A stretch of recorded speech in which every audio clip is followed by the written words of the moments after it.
le thème du temps de la Révolution et de l'Empire. Quel grand changement la France connaît-elle de 1789 à 1815 ? Dans une première partie, nous parlerons de la Révolution, puis nous verrons la proclamation de la Première République, et dans une dernière partie, nous verrons l'arrivée de Napoléon Bonaparte. Que se passe-t-il l'année 1789 ?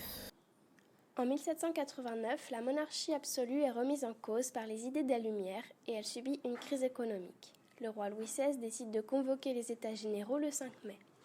Il y a donc une rupture juridique avec les députés du tiers-État qui se proclament Assemblée nationale et qui font le serment du jeu de paume, mais aussi avec la prise de la Bastille par le peuple de Paris. La rupture est également sociale. Durant cet été, d'autres révoltes ont lieu dans toute la France et l'Assemblée nationale rédige la Déclaration des droits de l'homme et du citoyen.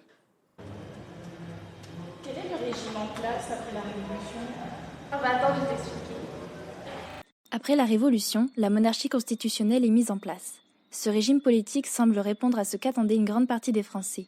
Le cahier de doléances avait montré une soif de changement, mais aussi un attachement à l'égard du roi. Il s'agit donc toujours d'une monarchie car le roi est toujours au pouvoir, cependant il partage ce dernier avec des élus du suffrage censitaire. On dit que la monarchie est constitutionnelle car elle est régie par la Constitution de 1791 qui sépare les pouvoirs. Mais comment passe-t-on d'un roi assez apprécié par le peuple à un roi décapité ? Le roi refuse la limitation de son pouvoir et utilise son droit de veto à chaque loi proposée par l'Assemblée nationale. Après sa fuite, il perdra la confiance des Français. Puis le peuple l'accusera d'être responsable de la défaite contre la Prusse et prendra d'assaut le palais des Tuileries. Les sans-culottes obtiennent alors l'élection d'une nouvelle assemblée, la Convention, qui abolit la royauté. Louis devient alors un simple particulier et est considéré comme traître à la nation. Son procès s'ouvre le 11 décembre 1792. Louis XVI sera guillotiné le 21 janvier 1793 sur la place de la Révolution à Paris, aujourd'hui place de la Concorde. Mais dites-moi les filles, quand est-ce que la Première République a été proclamée ? Attends, je crois que je sais. Une nouvelle assemblée appelée Convention est élue et le 27 septembre 1792, la Première République est proclamée. D'accord, mais comment s'est installée la terreur ? Les députés de la Convention se répartissent en 3 groupes politiques. Les Girondins veulent avant tout défendre le pays, ne pas juger le roi et craignent le peuple. Les Montagnards veulent aller plus loin dans la Révolution, ils veulent condamner le roi et accorder plus de droits au peuple, comme l'égalité réelle, le partage des richesses et le droit de vote pour tous. La plaine ou le marais entre les Girondins et les Montagnards. Au départ, les Girondins dominent, mais les monarchies européennes se liguent contre la France suite à l'exécution du roi et certaines régions se soulèvent pour défendre la royauté. Accusés de mollesse par rapport au roi, les Girondins sont arrêtés, jugés et guillotinés. Les Montagnards dominent alors. Pour sauver la République, on installe une dictature révolutionnaire basée sur la terreur dont le principal partisan est Robespierre. Les autres députés prennent alors peur de la tournure des événements et Robespierre et les siens sont arrêtés, jugés et exécutés en juillet 1794. Ah d'accord, merci. Mais que se passe-t-il après la terreur ? Tu vas voir.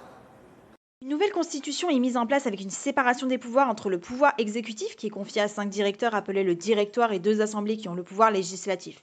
Mais des problèmes importants subsistent. Des révoltes royalistes, une crise économique avec des prix qui montent. Le général Bonaparte profite de cette situation pour faire un coup d'État en novembre 1799. Alors, qui est Napoléon Bonaparte ? Depuis 1792, la France connaît de nombreux désordres, à l'extérieur comme à l'intérieur. Le général Napoléon Bonaparte remporte beaucoup de victoires militaires, il se déclare fidèle aux idéaux de la Révolution et veut ramener la paix. Et comment arrive-t-il au pouvoir ? Les 9 et 10 novembre 1799, le général Bonaparte prend le pouvoir par un coup d'État. Il instaure un nouveau régime, le consulat, au cours duquel il rétablit la paix et réorganise le fonctionnement de l'État. Il en est le premier consul. Peu à peu, Napoléon Bonaparte établit un régime autoritaire qui remet en cause les idéaux de la liberté prônés par la Révolution. Mais qu'est-ce que le Premier Empire en France ? Le sacre de Napoléon Ier dans la cathédrale Notre-Dame de Paris le 2 décembre 1804 marque le début du Premier Empire. L'empereur a tous les pouvoirs. Il reprend ses conquêtes avec la Grande Armée dans le but d'étendre son empire à l'ensemble de l'Europe. Il se heurte aux résistances de l'Angleterre qui forme des coalitions avec d'autres pays. En 1812, Napoléon Ier veut conquérir la Russie. Il subit un échec militaire causant de lourdes pertes, ce qui le conduit à abdiquer une première fois en 1814. Après un second échec à la bataille de Waterloo en 1815, il est définitivement déchu et s'exile sur l'île anglaise de Sainte-Hélène où il meurt en 1821. Pour conclure, durant l'Empire, Napoléon a consolidé certains acquis révolutionnaires, comme la notion d'égalité entre les Français.